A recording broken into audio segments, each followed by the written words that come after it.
Mis amigos del mundo digital. My friends from the digital world. Twinkle, twinkle, little star, how I wonder what you are. Up above the world so high, like a diamond in the sky. Twinkle, twinkle, little star, how I wonder what you are. Estimados amigos de mi mundo digital, hoy día les voy a presentar a un coterráneo que nos conocemos virtualmente y me he dado cuenta que es sanfernandino y pasa muy seguido por acá por mi calle. De manera que voy a pedirle que se presente. Había notado tu nombre por ahí, pero ahí en la pantalla dice Eduardo Nuñez. ¿Qué tal, Eduardo? Una breve presentación. ¿Quién es Eduardo Nuñez para quienes no te conocen todavía?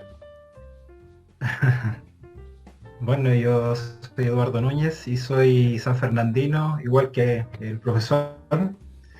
Y actualmente yo me desempeño como ingeniero civil, especialista en estructuras. Vivo acá en San Fernando y tengo un emprendimiento personal de mi área. Soy diseñador estructural, así que desarrollo proyectos principalmente de diseño estructural de galpones, centros comerciales, ese tipo de cosas. Soy casado, tengo 3 hijas, muy lindas ellas. Chancleteros decimos en Chile a los papás Sí. que tienen puras hijas. Chancletero, muy bien. Fan número 1 de mis niñas. Me parece muy buena idea. Muy buenos principios. Cuéntanos un poco de tu educación primaria, secundaria. ¿Te educaste acá en la zona? ¿Qué recuerdos le pido yo a la gente que cuente sobre su época estudiantil? ¿Alguna anécdota? ¿Algún profesor que lo haya marcado? ¿Qué recuerdas de tu época de estudiante? Bueno, yo acá, fui estudiante del connotado viejo liceo, Leandro Chilling, del viejo liceo, el liceo centenario, Sí. Leandro Chilling. Y tengo muy excelentes recuerdos de mi época en el liceo. Muy buen profesor y compañero. En ese tiempo yo entré en séptimo básico. Todavía, no estoy seguro si todavía tendrán séptimo, pero en ese tiempo se creaba como una especie de curso de selección. Sí, correcto. Y tuvimos muy buenos profesores. Y bueno, de los que más me acuerdo son la profesora Malva González, que era mi profesora de química, y que, bueno, yo en este momento yo estoy relacionado con ella familiarmente porque yo me casé con su sobrina. Mira qué bien. ¿Ya? Y bueno, y también el profesor Mario Saavedra, que fue mi profesor de matemática, y él fue súper, bueno, él me motivó harto en el área matemática. Él se dio cuenta de que yo tenía harta aptitudes, así que era, bueno, me motivaba en seguir investigando por mi cuenta, me recomendaba cosas, ejercicios ¿Te tocó y vivir eso. en la parte deportiva esas rivalidades que había entre los mascafierros y los del liceo, no? Claro, sí. Sí, bueno, yo no. Cuando era más chico yo jugaba básquetbol, así que la viví un poco personalmente, sobre todo con los maristas. Los partidos de los maristas eran los más interesantes. Los Pero clásicos, después me desmotivé un poco del deporte, pero siempre, digamos, yendo a alentar al equipo al estadio, correcto. al estadio techado. Pero claro, o sea, la rivalidad con los chicos de los maristas y del Y industrial del era, industrial, clásica parece. sí. Yo estuve, a mis inicios en mi pega de profesor, estuve en la escuela industrial, para allá hasta el 86, recuerdo, 86 o 87. Ahí inicié mi tema educacional. Cuéntame un poco, ¿cómo, cuándo surge tu vocación por tu carrera? Algo ya me indicabas que había profesores que te invitaban a las matemáticas, esas cosas. Así es. Em, bueno, cuando uno está en el colegio todavía y adolescente, como que uno tiene como un abanico de cosas, de posibilidades, va uno descubriéndose. Y yo me di cuenta de que tenía aptitudes para las matemáticas. Y siempre se me motivó en ese sentido porque mi papá es profesor de matemáticas. De hecho, es profesor del industrial. El Eh, director del Neutral, sí, el sí, gato el Núñez. profesor, sí, el gato Nuñez. Ah, mira, qué Re- coincidencia. Yo, recién, mira, recién jubilado mi papá. Se jubiló jubiló. este año. Claro, Sí, pues este sí. año. Yo me acuerdo de, claro, pues si yo estuve ahí en la escuela industrial, el profesor de matemáticas, sí, pues mira cómo es las vueltas de la vida. Estoy conociendo las nuevas generaciones de los colegas. Mira qué bien. Sí, pues. Ah, claro. Bueno, entonces recuerdo que mi papá también nos traía cosas. Él trabajaba en el Hernando de Magallanes, en el Ah, preuniversitario. sí, creo que sí. Y ellos tenían harto vínculo con la Universidad Federico Santa María. Entonces iban a charlas y cosas así. Tenían una sede creo en Rancagua. Entonces, desde bien chico, a mí mi papá me pasaba folletitos como de las carreras Ya, ya, y ya. de todo el abanico de posibilidades dentro de la ingeniería. O sea, Entonces, igual, en el fondo se me motivó harto por esa área, el área técnica, matemática. información Y bueno, y decidí privilegiada, entrar directa y del a... profesor. Información de primera mano ahí de un Claro, sí, pues. profesor con lo que había ahí por hacer. Así que entré al plan común de la Chile, porque en la Chile se entra a un plan común de ingeniería. Ya. Y bueno, al principio yo tenía así una cosa en mi cabeza, como que yo iba a estudiar astronomía o alguna cosa bien volada, pero en la medida que uno va avanzando en la carrera, va yendo a, ¿cómo se llama?, a charlas de esto, de acá, y opté por la Y ese plan ingeniería común civil. dura como un año, por así decirlo, y que el alumno va viendo las alternativas Eh, del área. no, son como entre 4 a 5 semestres. Ah, y ahí después tú ves el área Así, de las ingenierías que, sí, porque son varias especialidades, claro. sí. En mi tiempo, cuando yo estuve, eran 5 semestres. Y ya en el sexto semestre se toma como el primer ramo de especialidad. Y eso podría ir involucrado una ingeniería, estoy pensando, electricidad, en ingeniería, no sé, pues, Claro, en otras áreas, había ¿no? ingeniería en minas, mecánica, electricidad, había ingeniería matemática, en computación.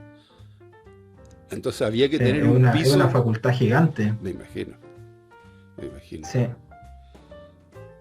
Mira, así que ahí llegaste al mundo de no, la... una carrera bien intensa la de ingeniería.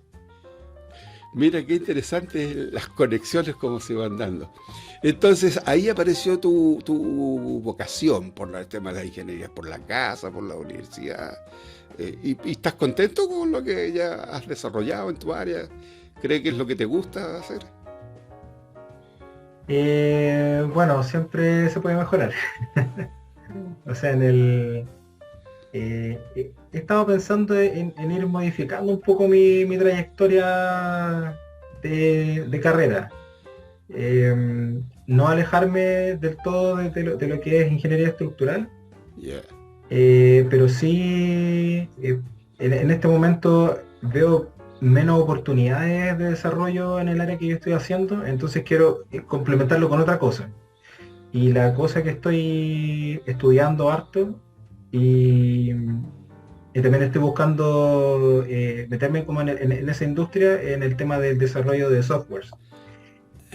En- Entonces empecé a tomar cursos de eso. He llevado ya como un año y medio estudiando harto y ahora estoy como en un proceso de búsqueda de, Pero eso me di como cuenta ahí de proyectos en esa área. por tu Facebook que los estás estudiando en estas academias online. Udemy parece que recomendaba algo, ¿no? Sí, Platzi, he visto yo otra academia colombiana que tiene, parece que es muy exitosa para los muchachos en estas áreas. Esa está como centrada o enfocada en los temas de tecnología hoy día, ¿no? Desarrollo sí. web, desarrollo de software, tanto mundo que hay ahí. Así que estás como cambiando tu área. Sí. Cuéntame un poquito con el tema de los idiomas. Algo te contaba off the record que se me ha ocurrido esta idea. Yo como profesor básico desde mucho tiempo he sido aficionado al idioma inglés. Y por eso hice clases básicas en inglés. Pero para ser profesor de inglés hay que tener un grado universitario, que no es mi caso. Pero en las plataformas aprovecho esta posibilidad hoy día. Cuéntame, what about you in a language? What language are you interested in to talk? Have you been practicing? Well, I've been practicing a lot in the last few years in English. Of course, I started learning English in school, and I also took classes in university. And the funny thing is that I was sure that I was great at English when I came out of school. Yeah, and when right. I took the first test, Yeah. they put me in the lower category. I was A1. almost basic level. A, B, and C.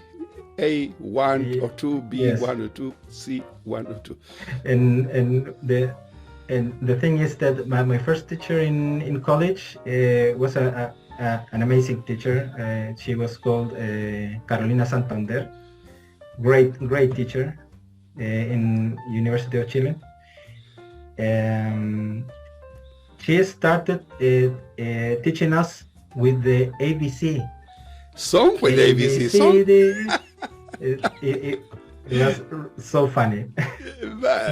Well, I think English is transversal to any age, any career, because English is the language. Yeah. I used to teach that song in elementary school level. But why did you have English in your career? It was optional or was part of your curriculum to study English as an engineer? It was part of the curriculum. It was mandatory. Yeah, right. And there were, I think, four courses, 4 levels. For semester, 4 levels, yeah.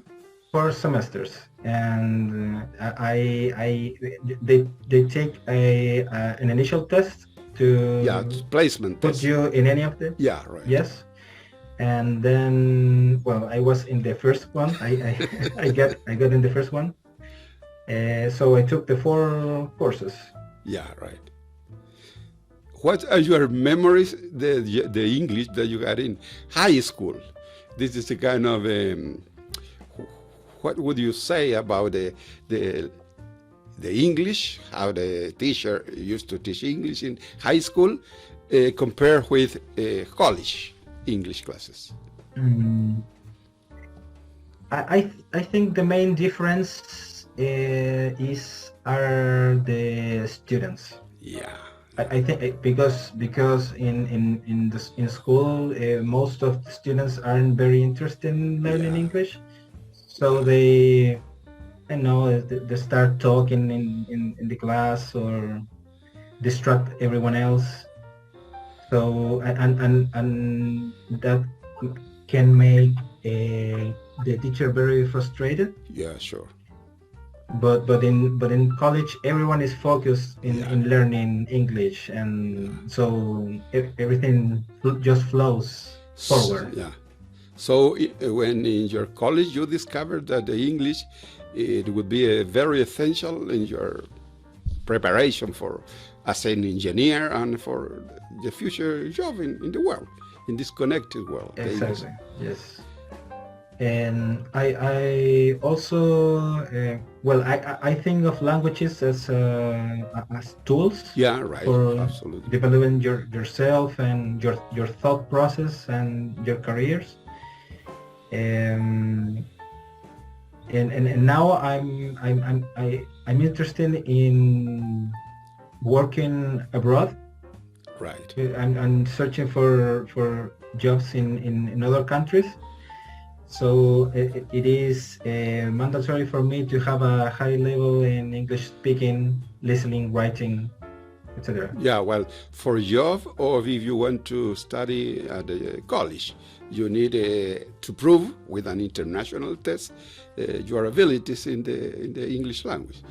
But I think in America Yes. it's TEFL the examination, and for Europe or in Canada is IELTS. IELTS. Yeah. So my next question is related to languages. If you are interested in English, perhaps you want to travel to another country.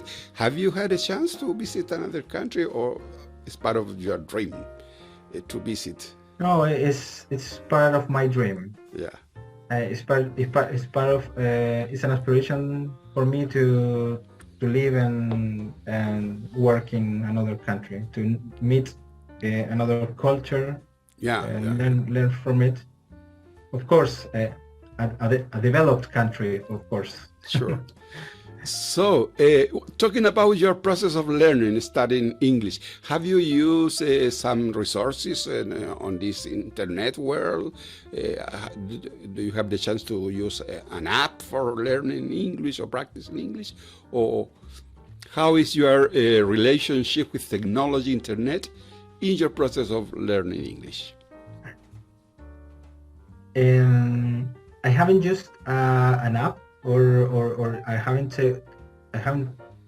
taken Maybe, yeah. I think any classes more than what I was teach in university.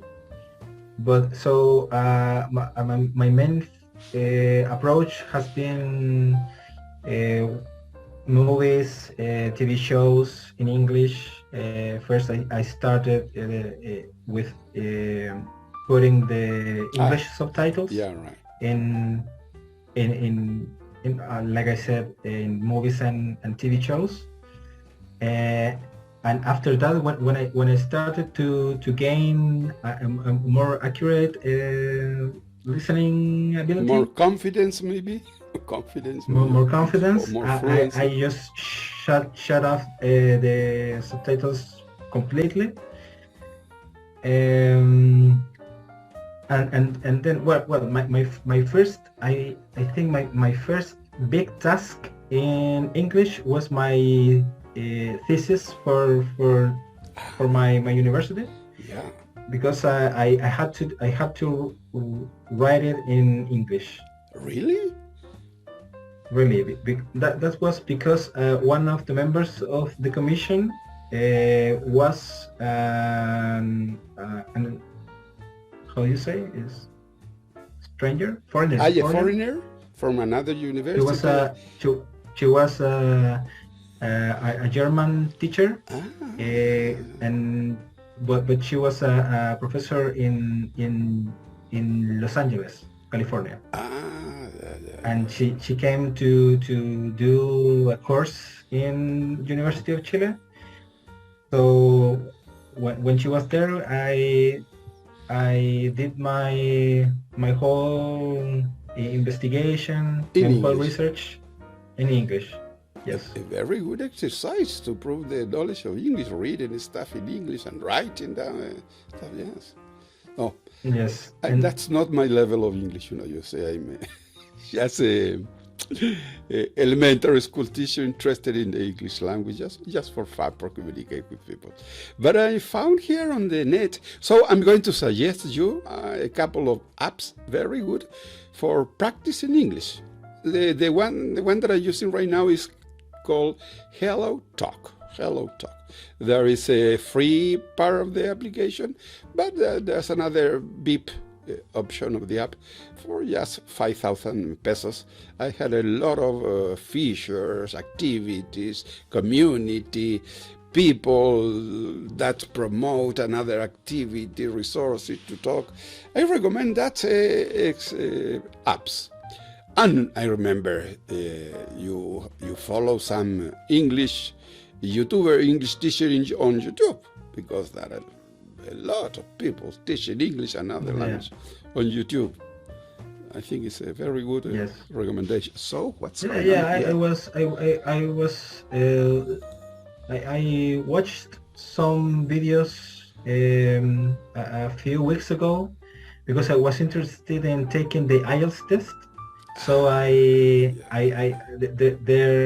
are some YouTubers that make some mock tests, right. and they take the test, and then they also give feedback to the person. Yeah. So it's a very good exercise also. Well, I use Instagram and I follow a lot of English teachers. I use TikTok and I follow English teachers. You see, most of the platform are the teacher, the people talking about their interests. I have another topic to talk about here. In the last part, I usually ask to my guests for a song, a traditional song, lullaby. But you told me that you sometimes you sing to your daughters. So perhaps you remember one of these songs you did, maybe in English or in Spanish. How you like it? I think the most common one that I sing to my daughters. Well, I have now a baby daughter. She's 14 months old. Yeah, that's a baby. And I sing there usually the Twinkle Twinkle, wow, Little Star. The classic one. Yes, please go ahead. Yes.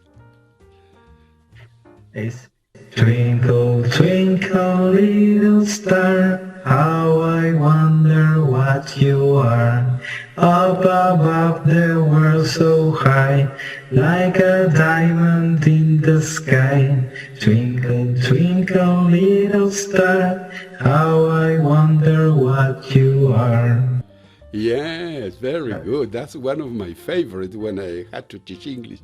I remember as a teacher, I was following the website from the British Council, Learning English Kid, that's called something like that.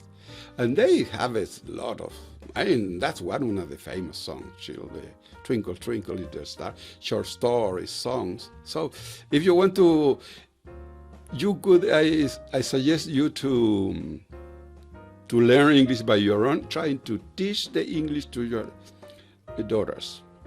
Because, yes, I don't know if I told you, in my case, my youngest son is studying right now, he's finishing a PhD in Iowa State University. And I remember from the small child, I used to encourage Elle and all the family to sing songs, stories. So in the future, you'll get the, ¿cómo se dice? Recompensa? The reward for your effort. Well, thank you so much for this talk.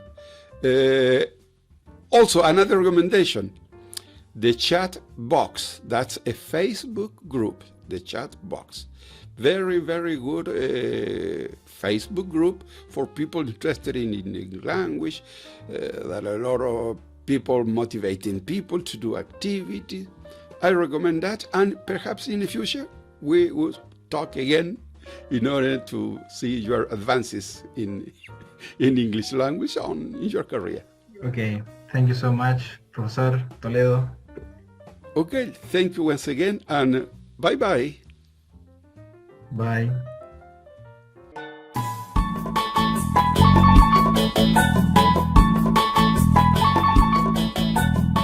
Mis amigos del mundo digital. My friends from the digital world.